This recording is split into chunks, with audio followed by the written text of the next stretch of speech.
Hello there, it's Carrie Rhoades here, and today I am going to walk you through how to make our new Trinity Treat Box. There is an add-on for this, and that's the really cool part that I want you to see. So first of all, here is the one-piece die set Trinity Treat Box. You're going to die cut 2 of these to create the box. You can see there's a tab on the end. You want to put your adhesive there and fold on all your score lines, and then we can go ahead and hook the 2 together by removing that double-sided tape. This is our new rip and stick tape, and it works great for putting this box together. You'll see me use it throughout today's video.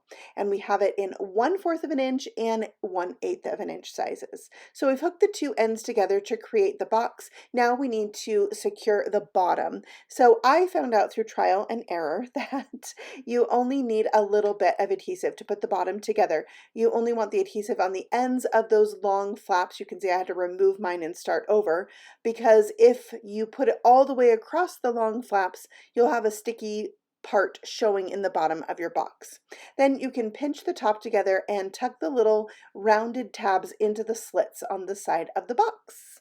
But that's not all this box can do. We can decorate this with a shaker box. So this is the shaker box add-on for the Trinity Treat Box, and I'm going to show you what all of these pieces do. You can see I have it labeled here A through F, and in the bottom corner tells you what those pieces are. So A is your window to cut into your box. Then there's the shaker box and a window frame to cover it. There's a window frame and some decorative pieces. So first we're going to put our box together just like we did before, and then I'll show you how to use those shaker add-on pieces. So we have the window piece here. Now you can see there's some wide tabs on this die. That is to help you perfectly line this die up with the box. We are going to be die cutting over the part where the boxes are attached to each other to create a window that wraps around the sides of this box. So now we can very carefully and gently fold on all the score lines now that we've cut out our window. And then we're going to work on the shaker box part of this. But you could also just have an opening in your box. If you had something bigger you wanted to put in there, like a t-shirt or a stuffed animal or something, you could tuck it in there and have that window just open.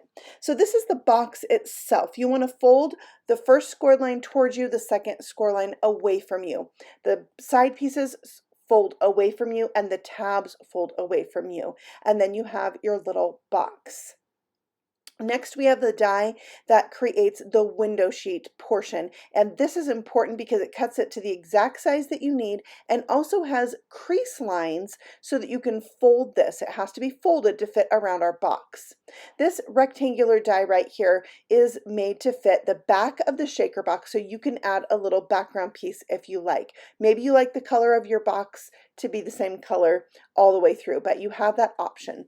Then you're going to want to go ahead and decorate the inside of your shaker. I'm using the new Mermazing stamp set to decorate mine, and then you want adhesive on all of the tabs. Now the side tabs, you want the adhesive closer to the edge than I put mine. I like the double stick tape. I decided to do tape and glue in case I needed to scoot it, but honestly I felt that the double stick tape worked better. The glue just kind of got a little bit messy and cumbersome to have to deal with. So I would recommend just the double stick tape. So you're lining up your bottom of your tab with the bottom of this window sheet, and the tab will fit edge to edge with that scored line.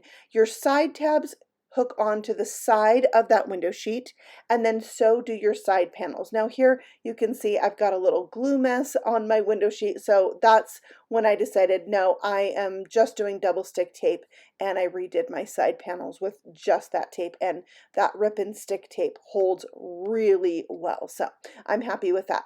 Now that we have the sides down, we leave the top open, ready for our shaker bits. So ocean jellyfish is the perfect color combination to go with what I am using today, that pretty mermaid with the teal and the purple.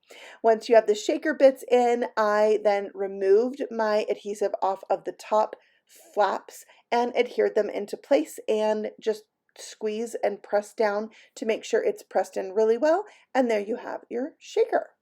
So now we need to attach this to our box. So you want to put adhesive across the top and the bottom, stopping at the score lines of your box, and make sure you can fold your tabs up on all of the sides before pressing down. And then we're going to add adhesive on the sides around the rest of that window and fold it up just like that on both sides. And then you have this window that's a shaker in your treat box that wraps around the side. It's so very cool. I love it. Okay, so now we're putting the box together with adhesive on that last flap, and then we have to do the bottom just as we did before. However, this time I realized I only need adhesive on those two smaller flaps. The flaps on the bottom will meet right in the middle. Then I like to stand it up and use a tool to press down on that tape. Then we can take our tabs and tuck them into those slots. And there we have our Trinity Treat Box with a shaker box in it. You can also add other embellishments on this box wherever you like to dress it up.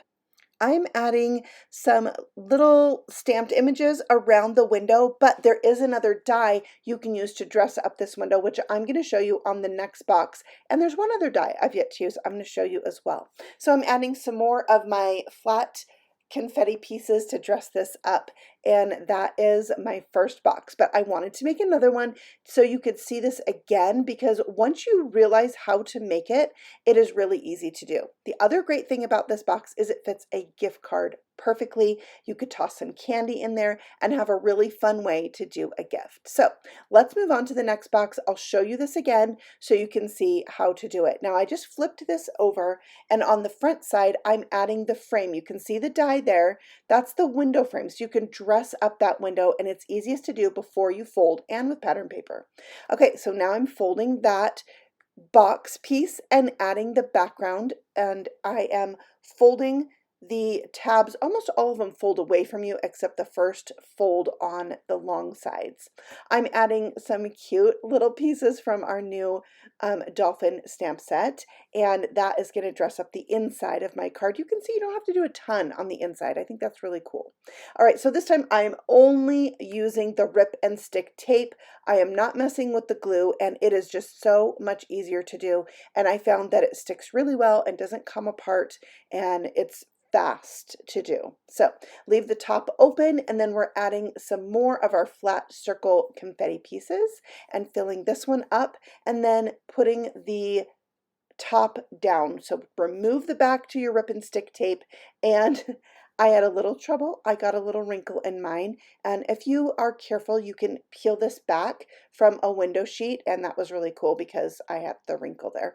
And there is my shaker box ready to go into my gable box. It's a gable style box.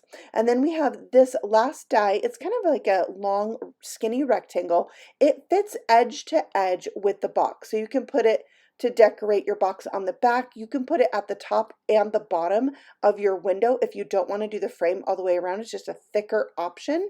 And now we're going to stick the box to the inside. Now I did make a mistake here. I got my box, my shaker box, a little bit too far down, and it's actually going to show in my window. So I recommend not only folding the sides up to make sure it fits, but also take a look at it from the front before you press everything down. Now, a way I could have disguised that is by using that long skinny strip instead of my window frame to go across the top and the bottom of the front of this box where the window shows, and it would have hit it perfectly. So if that happens to you, there's a solution for you. You can see it's just peeking down. Not too bad. So I'm going to leave it. I'm going to add another dolphin at the top, and then I wanted to show you too that you can decorate the handle, like tie it shut with a ribbon, or what I like to do is tie a bow and take a glue dot and stick it to the handle, and then you could press the bow into that glue dot, and then it's always there, and the person doesn't have to untie it and ruin it. It will just always be there, because this is kind of one of those boxes somebody might want to save for a long time. So I went ahead and added some more embellishments to this one. These are flat back pearls, and this one's called Rainbow Fish because it's got all different iridescent colors on top of these pearls. They're so fun. So I added those for box number 2. And you know, you can use the Trinity Treat Box by itself. and it's great for party favors, little gifts, but with this shaker add-on, it just takes it over the top. And like I said, once you see how to do it and you make one, it is not that hard to do. It goes together pretty easily. So I am in love with it, and you'll be seeing lots of these from our design team. So stay tuned, and we will see you very soon on the next video. Happy stamping! Bye!